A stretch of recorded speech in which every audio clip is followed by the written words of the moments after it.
भगवान गणेश को नमन करके आइए अष्टावक्र गीता सीरीज़ के इस 55वें एपिसोड को आरंभ करते हैं। हम विभिन्न शास्त्रों से आपके लिए चुन चुन के मोती लेकर आ रहे हैं। शास्त्र जीव मात्र के हितैषी हैं। शास्त्र इस मनुष्य को इस संसार की असलियत बताता है, साथ में जीव को यह भी समझाता है कि तू स्वयं आत्मा है, ब्रह्म स्वरूप है, सुख स्वरूप है, सत्य चित आनंद है। तेरा कभी जन्म और मरण होता ही नहीं है। तू कभी आदि व्याधि से गिरता ही नहीं है। तेरे सारे लक्षण परमात्मा के लक्षण है, लेकिन तू अपने आप को दुख में जन्म मरण वाला, अज्ञानी, मूढ़, देह प्राण अंतःकरण आदि वाला समझता है। इस मूढ़ता के कारण ही यह जीव, यह मनुष्य सुख ढूंढने के लिए ज़मीन आसमान एक कर देता है, धन की आशा से पृथ्वी के तल खोद देता है, रसायन सिद्ध होने की आशा से पर्वतों की धातुओं को फूंकता है, धन अथवा दान प्राप्त करने की इच्छा से समुद्र पार जाता है, विदेशों में जाता है। विदेशों का और यहाँ का भगवान अलग अलग नहीं है। जो प्रारब्ध में है वह यहाँ भी मिलेगा, पर इससे भी आगे मनुष्य राजा समान बड़े बड़े लोगों को, धनिकों को प्रसन्न करना चाहता है। सिद्धि प्राप्त करने के लिए, मंत्र सिद्धि करने के लिए मन लगाकर शमशानों में रात रात भर एक पैर से खड़ा रहता है, लेकिन यह सब करने पर भी एक कानी कौड़ी इसके हाथ नहीं लगती।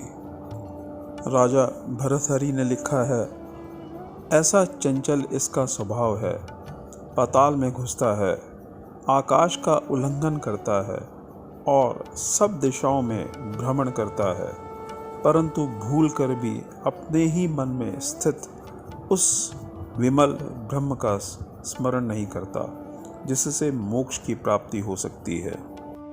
इस प्रकार वह सुख रूप ब्रह्म अपने ही भीतर आत्म रूप से छिपा हुआ है। आत्मा के भगवान के समाधि के सुख की तुलना शास्त्र ने सुषुप्ति यानी गाढ़ी नींद के सुख के साथ करी है।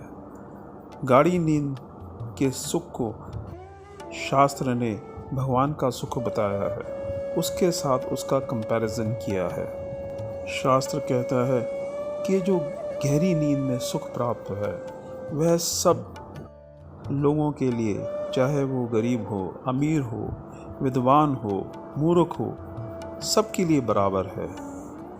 जागृत अवस्था में भी वह सुख मिलता है, परंतु दूसरे पदार्थों के साथ होने से वो उतना स्पष्ट नहीं रहता जितना कि सुषुप्ति यानी गहरी नींद में रहता है। जिसे अपनी आत्मा का ज्ञान हो गया, ब्रह्म का ज्ञान हो गया, उसका सुख सबसे बड़ा है। सबसे बड़े राजा से भी उसका सुख बड़ा है। ऐसी ही एक कथा है। एक राजा सुबह अपनी महल की दीवार पर रोज़ टहल करता था, घूमता था। महल की दीवार से सटी एक झोपड़ी भी थी, जिसमें एक साधु महात्मा रहते थे। एक दिन राजा दीवार से उतरकर नीचे साधु महात्मा के पास आया। उसने देखा झोपड़ी टूटी फूटी है, अंदर टूटी खाट है, खाने पीने का बहुत थोड़ा सा सामान है।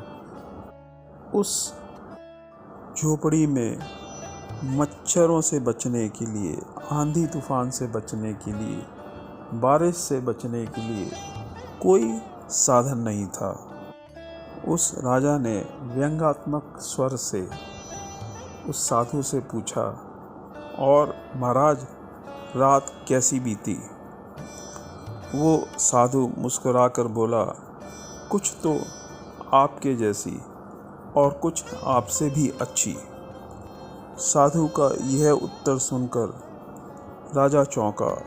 उसने पूछा, महाराज, आप थोड़ा समझाएंगे कि आपकी कुछ रात मेरे जैसी और कुछ मेरे से अच्छी कैसे बीती, क्योंकि मैं तो रात को मखमल के बिस्तरे में सोया।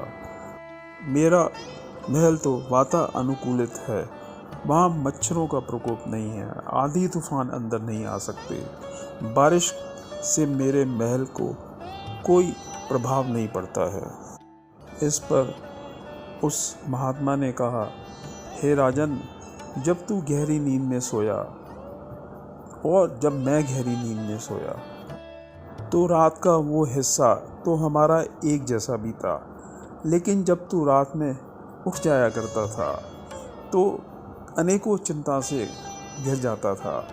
तेरे को राज्य के अनेक दुख हैं, तेरी रानियां आपस में लड़ती रहती हैं, तेरे राजकुमार और राजकुमारियां भी आपस में खूब वैर रखते हैं, तुझे अपने वज़ीरों से भय रहता है, शहरों में दंगे फसाद होते रहते हैं, चोरियां होती रहती हैं, डाके पड़ते रहते हैं, राज्य में कहीं बाढ़ आ रही है तो कहीं सूखा पड़ रहा है तो कहीं भूकंप आ रहे हैं।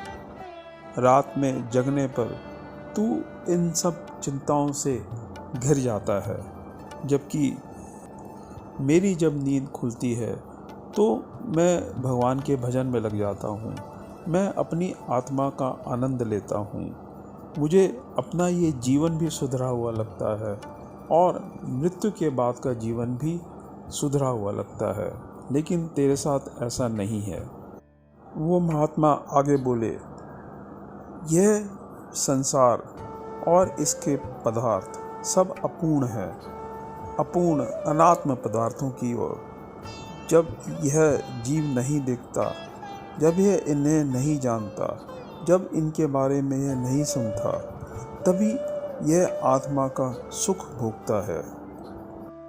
ऐसी स्थिति अनात्म पदार्थों को ना देखने, ना सुनने, ना जानने की स्थिति में सुषुप्ति में भी यद्यपि उपलब्ध है, तथापि वह सुख की उपलब्धि स्वाधीन नहीं, पराधीन है। हम जब चाहें तब नींद लाकर उस सुख को नहीं पा सकते, और नींद जब जबरदस्ती आती है तो सारा काम कल पर छोड़कर, खाना आदि और ज़रूरी काम भी छोड़कर यह जीव मनुष्य सो जाता है। मन संसार में 3 अवस्थाओं में जाता है, जागृत, स्वप्न और सुषुप्ति। जागृत और स्वप्न में तो यह जीव तरह तरह के सुख और दुख भोगता है। जागृत में तो व्यवहारिक संसार होता है, जबकि सुषुप्ति में प्रतिभासिक संसार होता है, लेकिन दोनों संसारों के क्रियाकलाप, विषय, दुख, सुख, भय, मोह आदि एक से ही प्रतीत होते हैं। जब यह जागृत में होता है तब इसे स्वप्न के पदार्थ दिखाई नहीं देते, और जब यह स्वप्न में होता है तो इसे जागृत के पदार्थ नहीं दिखाई देते। स्वप्न में यहाँ तक कि यह अपने जागृत के शरीर को भी भूल जाता है, परंतु यह सत्य है कि इसे जागृत और स्वप्न में सुख दुख का भान एक जैसा सही होता है। इसको दोनों में श्रम भी महसूस होता है और थकावट भी महसूस होती है। इस श्रम और थकावट से बचने के लिए यह नींद में जाना जाता है। गहरी नींद मन की एक ऐसी अवस्था है जिसमें ये हर तरह के विषयों को भूल जाता है, हर तरह के सांसारिक पदार्थों को भूल जाता है, अपने रिश्तेदारों को, बच्चों को, अपने अड़ोसी पड़ोसी और हर तरह के दुख या सुख जो इसे इस संसार में मिलते हैं, यहाँ तक कि ये सब चीज़ें जो इसके स्वप्न में भी अनुभव आती हैं, उन सब से इसको छुटकारा मिल जाता है। इसीलिए ये दिन में हर तरह के सुखों को, विषयों को छोड़कर गहरी नींद में सोना चाहता है। वास्तव में सुषुप्ति के सुख को समझकर हम अपनी आत्मा के सुख को समझ सकते हैं। आत्मा का सुख सुषुप्ति के सुख से भी बहुत बड़ा, बहुत विशाल है।